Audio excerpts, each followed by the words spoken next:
It's going to be an old-fashioned Texas shootout in the ALCS, and we're going to talk about it next on episode 45 of Stone Cold Stros, and that starts right now.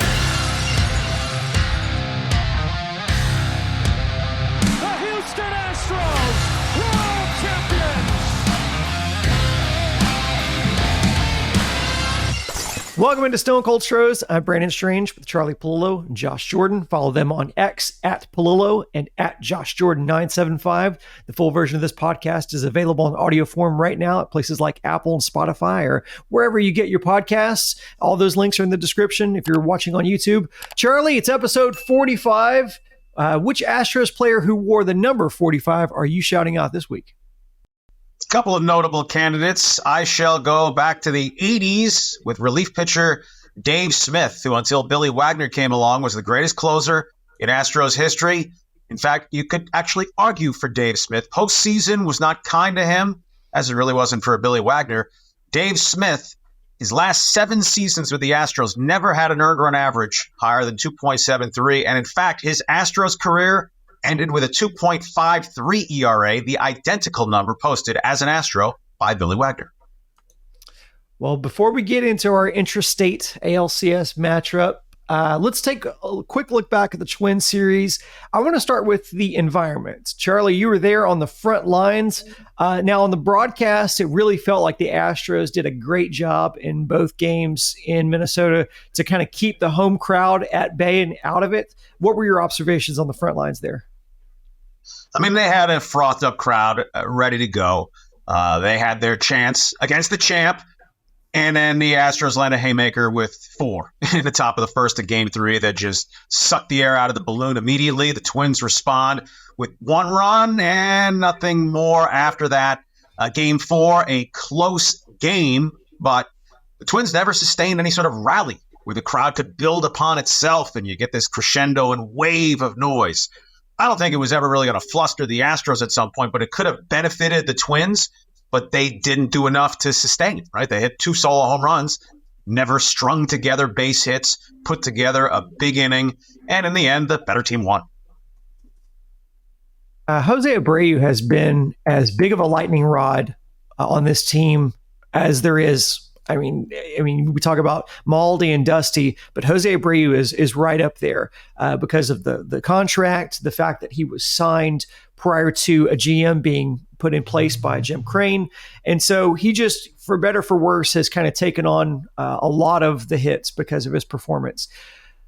How surprising is it that now, we look back even before the postseason, we look back at the series with the Diamondbacks, and he was the majority of the offense in that series and a big part of the reason why they were able to secure the division.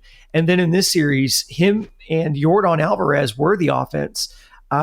That's completely unheard of. Do we think that Jose Abreu can sustain this? Is this sort of the same thing that we saw with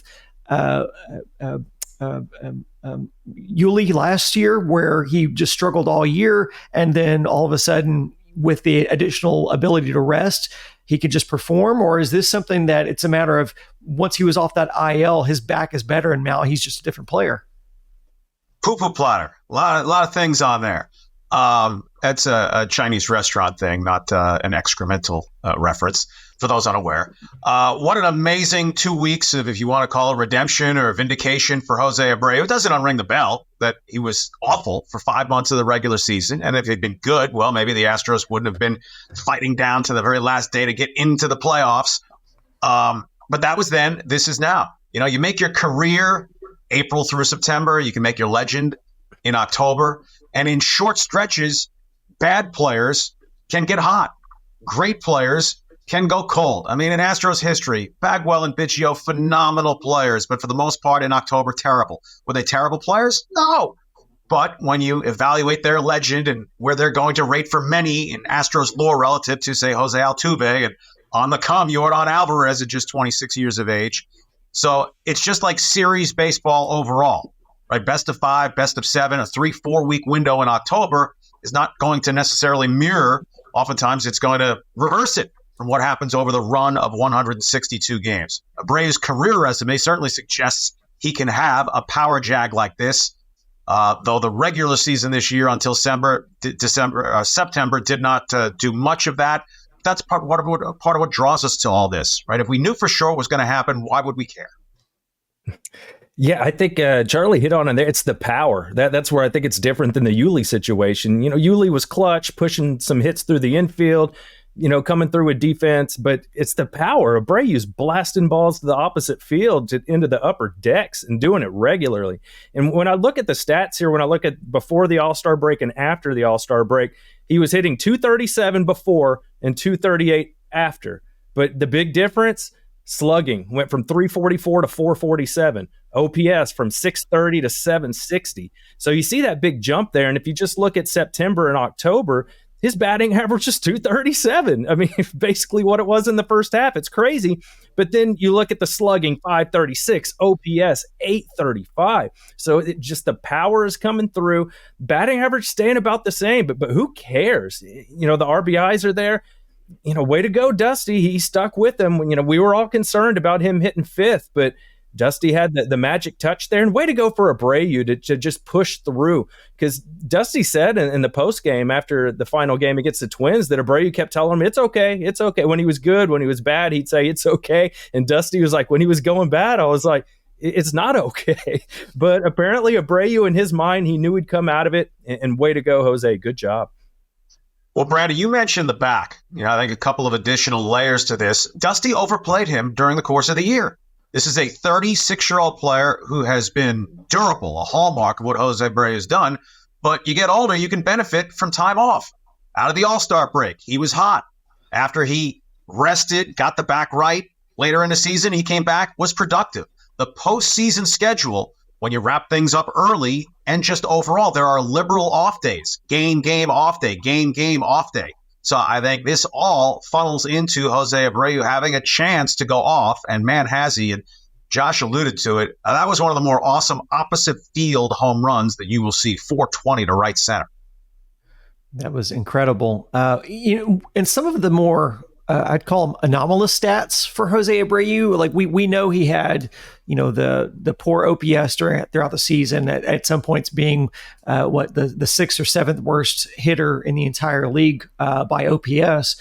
But the runners in scoring position stat always kind of stood out. I mean, just with runners in scoring position, hitting 275, 350 on base, slugging 556. His OPS was 906 with runners in scoring position. Runners in scoring position with two out, average jumps up to 387, 446 with a 1.192 OPS. So I guess the whole key was he needed to have a reason to focus or something like that. I'm not real sure why that was such a gigantic jump in average in OPS in those situations, but apparently it was always in there. They just needed to have the right situation to unlock it, and whether it's rest or just refocus for the postseason, maybe just wiping the slate clean. I think it was Alex Centron that was quoted as saying that he talked with Abreu before the series and said it'll all get wiped clean. Like they'll forget all of it if you do well in the postseason. Let's get to a preview of the ALCS. Rangers on tap here. They look to be the team that they were touted when they were holding that division lead for most of the year. Do the Astros have the arms to keep this Rangers offense at bay for this series? That's a mutual question. I think both offenses at this point are better than both pitching staffs, but there are variables to this, right? Christian Javier, resurgent, still a small sample size of starts to say that, but it beats the hell out of what he did for about 4 months. Verlander seems to be on the ball. Framber right now is the biggest wild card. I'm sure some would wonder, hey, should Javier go in game 2 instead of Framber? No, I don't think so. And then there's Jose Urquidy, right? Life takes funny twists and turns. If not for the health emergency with JP France's wife. Fortunately, all is well with the Frances, just as right now, all is well with the Astros. Urquidy doesn't make that start in Phoenix. If he doesn't make that start in Phoenix, unless France gets lit up there, Urquidy doesn't make that start against the Twins in Game 4. And Urquidy has just been sensational in both. So obviously right now, he's the Astros Game 4 World Series starter. The Rangers, meanwhile, they have variables. Hey, their 1-2 is as good as the Astros. Jordan Montgomery's been terrific since being a trade acquisition from the Cardinals. And Nathan Eovaldi, who was top 3 for Cy Young before he ran into forearm problems.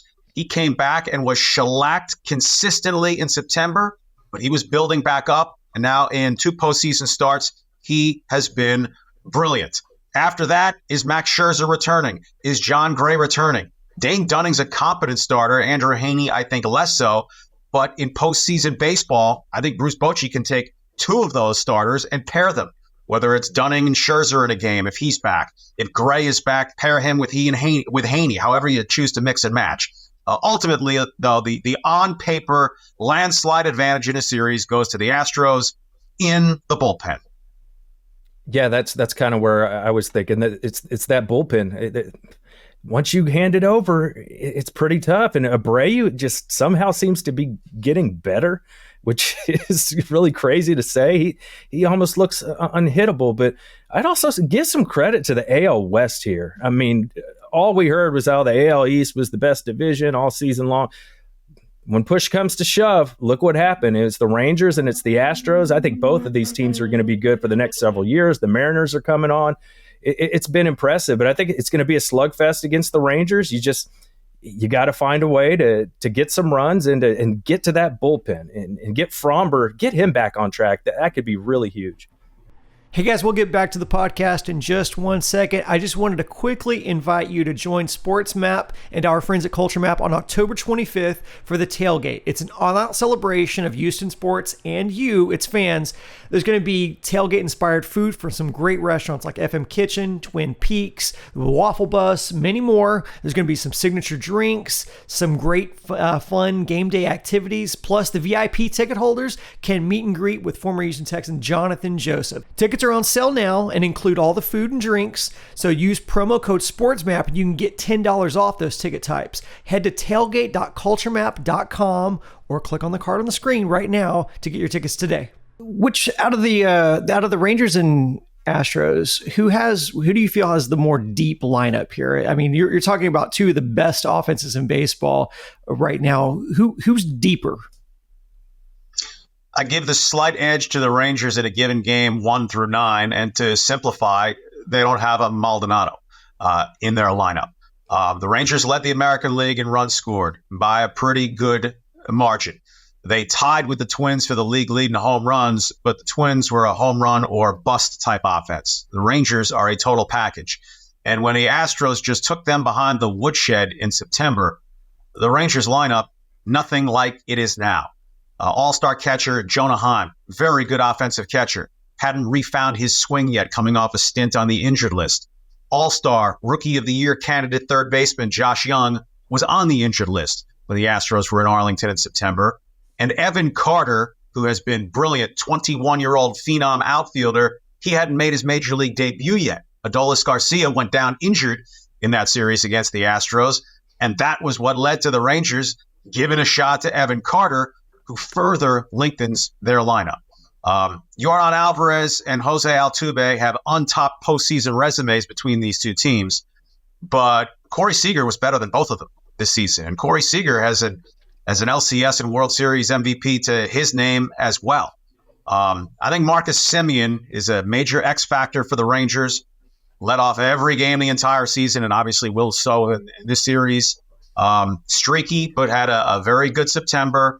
I think he's the igniter for that offense, but there is depth. There's some righty-lefty balance. Nathaniel Lowe had a tack-on home run in the clincher against the Orioles. It's just a fabulous matchup. The Astros will point to pedigree, but past performances, no guarantee of future results. Just look to the 2017 Astros on that account. Yeah, for me, the X factor is Michael Brantley. If he's in the lineup, it's a totally different Astros lineup to me, especially if Chaz and Brantley are out there. You saw that in the finale against the Twins, just the way Brantley counterpunched to hit that home run to tie the game back up, take the momentum away. So for me, if Brantley's in there, I like the depth of the Astros lineup. And I know but Jordan Montgomery will probably start game 1, a lefty. So I don't know if they're going to use Brantley against a lefty, but I mean, the way, and we know Yiner hasn't hit great against lefties, and 0 for 5 with 4 strikeouts the other day. So I think as long as Brantley is healthy, I want him in the lineup. we're going to see. Verlander starting game one. I presume that Dusty actually goes back to Dubon in center field against a potent Rangers lineup. And you have McCormick in there as well with Brantley waiting. I mean, he didn't bat him in consecutive games against right-handed starters against the Twins, so I wouldn't think he'd digress from that starting the World Series, especially with the lefty Montgomery, who would start 2 of the games in this series if it goes long.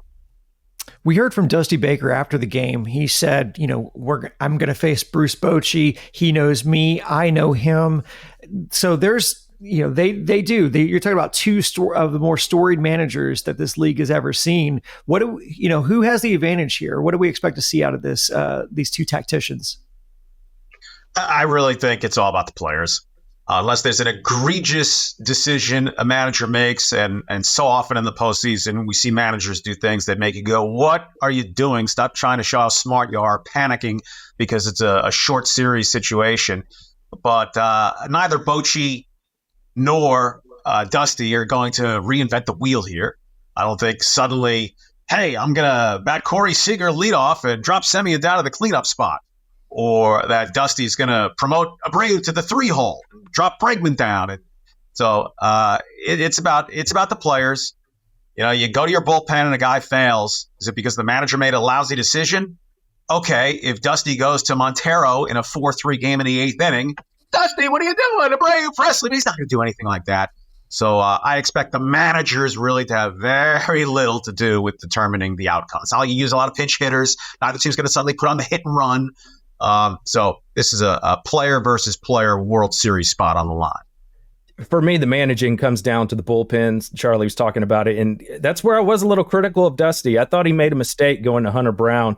I mean, I even tweeted, going to the guy that's given up 5 runs or more in 4 of his last 5 starts. That's bold. And what Hunter Brown came in, and that game could have gotten out of hand and completely gone the other way if it wasn't for a spectacular play from Jeremy Pena to save Brown's bacon. So for me, it's like we don't need to see Hunter Brown anymore unless it's mop-up duty. It's just not working for him right now. He hasn't been good for the last couple months. That's the thing, Dusty. Like, don't get too cute. Let's go to the guys that we can trust in these situations. I remember when Hunter Brown couldn't throw a strike against the Yankees in the playoffs last year. So, with how poorly he's pitched lately and with that history, he's a guy I'd shy away from. I hope Dusty keeps that in mind moving forward.